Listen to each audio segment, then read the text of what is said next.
Well, skidder maintenance time. We just cleaned out that oil bath air filter. And now Kai's reinstalling it. Put a new boot on that intake. That should work. It shouldn't collapse with that motor. Because that's like a pressure kind of coupler that would go maybe after a turbocharger or something. After an intercooler or whatever. But it's a bit of a, it's got a hump in it, hump hose, so it should be all right. A lot of this stuff is hard to find. Just trying to find the right 3-inch tubing is not that easy anymore. Or that's 4-inch actually. Got to pull off that brake master, redo that. Replaced the fluid in this transmission. You can just see the white goo in there. So we're going to run it for a little bit and then change it again. And of course, we're going to get a proper boot for that because those old tire tubes are not doing the trick. And we got a new seal for the back. The yoke is, the lines are almost gone out of it, so we're going to find a new one of those. I have another part skidder coming, so we should be okay. Need to figure out what batteries fit in there. I want to put 2 batteries in and then build a new little foot area in there. Now, I don't know what you guys think about this, guys on the forestry forum. This hydraulic system, that's hydraulics for the blade. We're thinking that we can put a bypass on that with a couple of couplers out to the back so we can hook our forwarder trailer up to this and then run the forwarder off the hydraulics. You think that'll work? I don't know. Also trying to figure out what level to fill this transfer case up to. Darn thing's nearly 2 feet high. And I see a drain plug. Well, that's kind of a, that bottom one there, that one there goes to nowhere. This one I filled it up to, but I don't think that level is high enough for this. When that, did you see this one right here? Yeah, I see that plug there. That'd be, you could fill it through there. But usually you don't fill these right to the top, you know what I'm saying? Like, that's almost to the top, but Kind of got to eyeball it. yeah, but when the PTO is running, it has to be slinging gear oil up onto that or you're going to run issues. That's where the PTO is right there, right? No, it's not separate. It's just up on top of that casting. So trying to figure that out. Maybe I'll just fill that whole darn thing near to the top. You know. What else? Busted the plug off that. Gonna weld that, get it out. I suspect that's the oil level plug. So we're gonna weld a nut on that before we even try to screw that out. And of course we drained it and there's all kinds of water. What's up? There's a drain. I didn't know Yeah. what it was. Can you run over, grab that, in the kiln we have the fuel treatment. You know, there's that. The howls or Yeah, yeah, we'll put a bunch of that in the tank.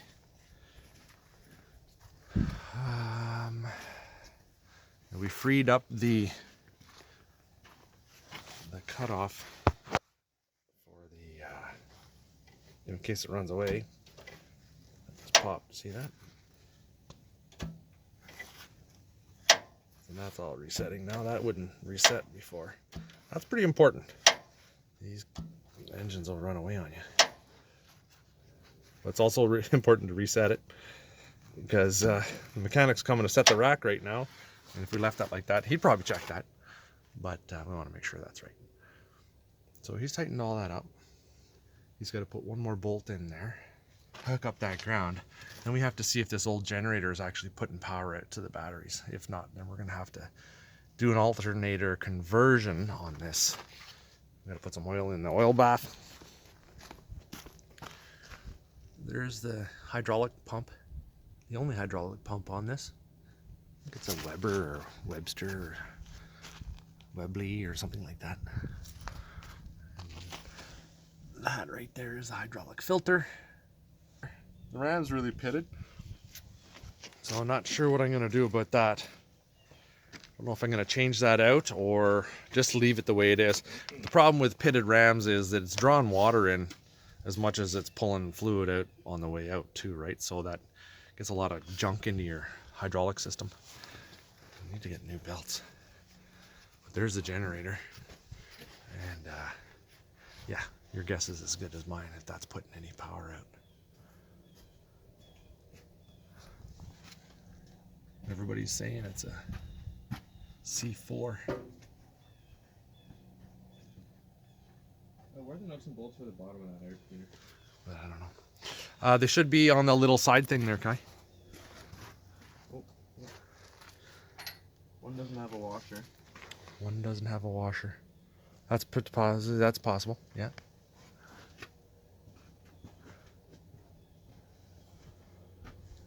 That's about it for now. Oh yeah, I want to show you guys this. So this cradle is attached to this axle housing, the differential, of course. I don't know if you guys can see that. Do we have electrical connection kit? Yes. This ground thing is pretty screwed. Okay, we'll put a new one on it. So that trunnion pin or bolt, it's actually supposed to be a big pin that slides in and out so you can get the cradle out, is euchred. It's just chewing the frame apart. So we need to pop off this axle, drop that cradle, re-weld that put a new patch on it, put a pipe in it so it's going to rotate in through there, and either make a pin, or I bought that other skidder, so hopefully, pretty sure that it's got the same part in it. What is that? It's a threaded rod. What's that threaded rod for? What is that for?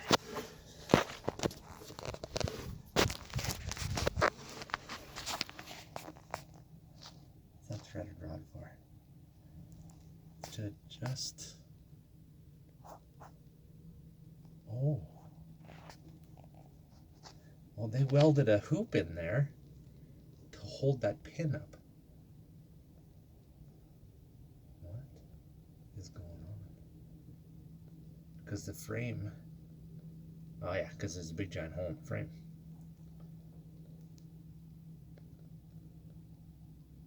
Yeah. Okay. I see. Well, you know how they do things. Push fix, right? Yeah.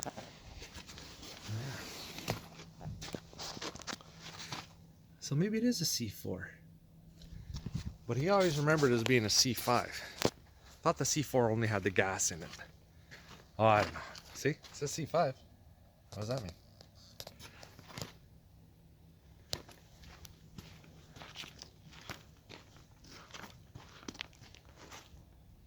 Oh, mechanics here.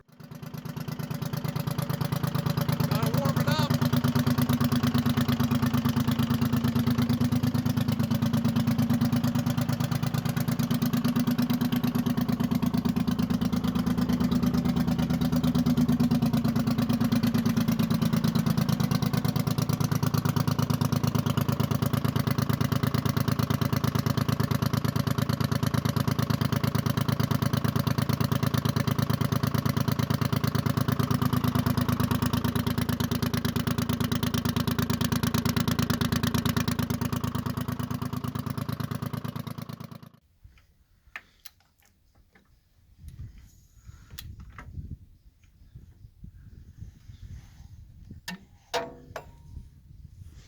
Here, get that.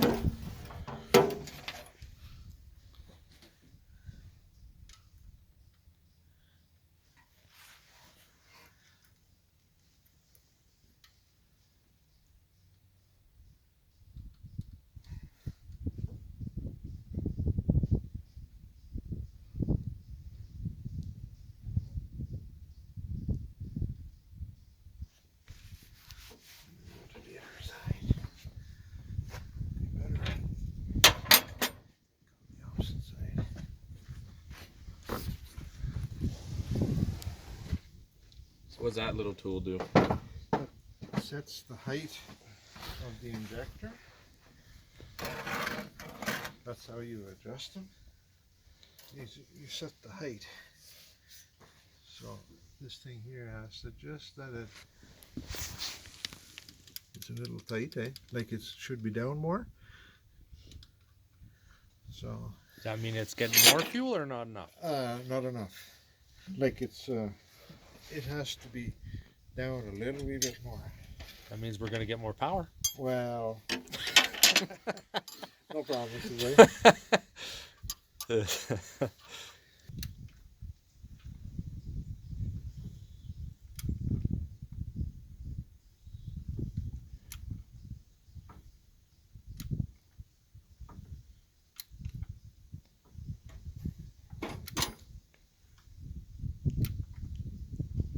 A little bit more. Just a touch more. More. More. Little wee. Give her another click. There, okay. What do you need? Feeder gauge.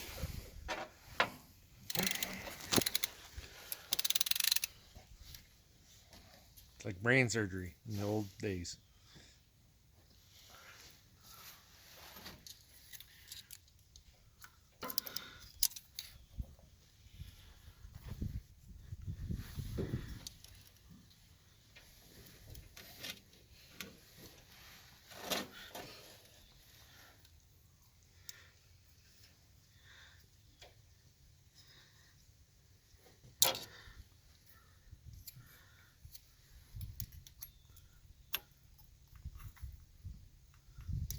One's loose and one's tight. Probably haven't been set since '67. Probably not. Didn't go in for its first checkup. It's first.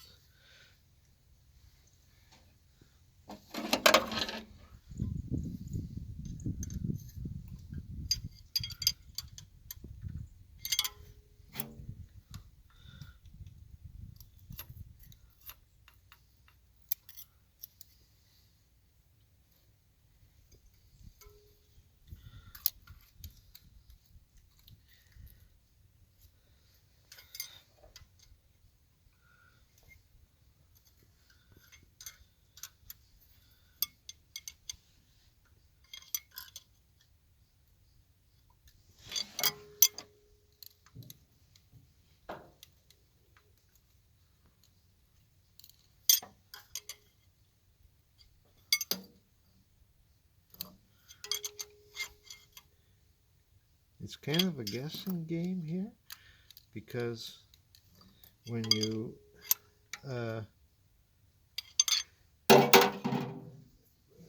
jam up the jam nut, it changes your setting a little bit, eh? Right. Because of the threads, the slack in the threads, eh? Yeah.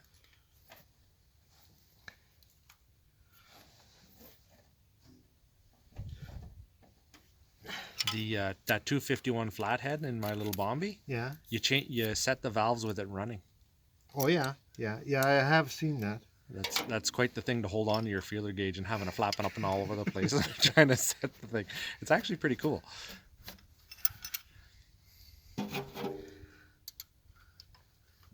Roll it over again, What's that chalky stuff for? just so I know which ones I did. So that's how you do that. I'd forgotten. I had to do them over again.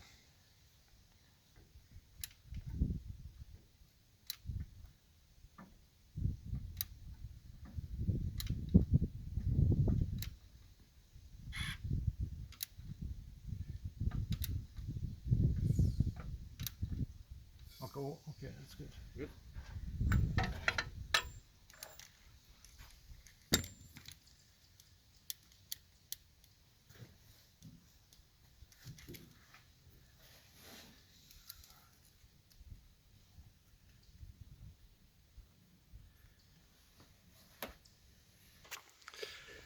The top cover on the Governor, the shaft is pretty wobbly inside there, so we're going to machine that up, and if we need to put a bushing in it. But he says, Terry the mechanic, says if we don't do that and it makes sense, you won't get full RPM, which totally makes sense. The generator, we just decided to just pull it off. We're going to put a 1-wire alternator on there, figure out a bracket for it. The water pump was leaking, of course. Tore that off.